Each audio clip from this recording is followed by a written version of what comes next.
اول. خب آقا منم مثلا میخوایم وایسین. خب الان ما میخوایم از این دره. خب الان اینجا سوراخه، طبیعتا الان باید این تیر ازش رد بشه ولی نمیشه چون ماینکرافت دیگه. خب الان اینجا از این سوراخش خیلی بزرگتری که بله قشنگ رو هواسین. خب اینجا دیگه طبیعتا اصلا نباید رد شه چون اصلا هیچ سوراخی نیست. او راستی روش نمیشه ساب کن، پس هم همین الان دکمه سابسکرایب رو بزن.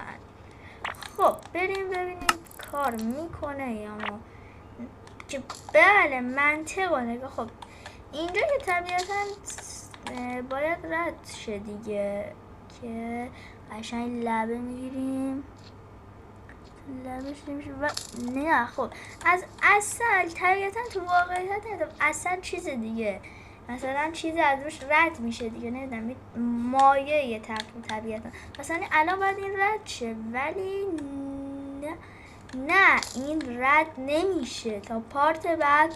خدا نگهدار.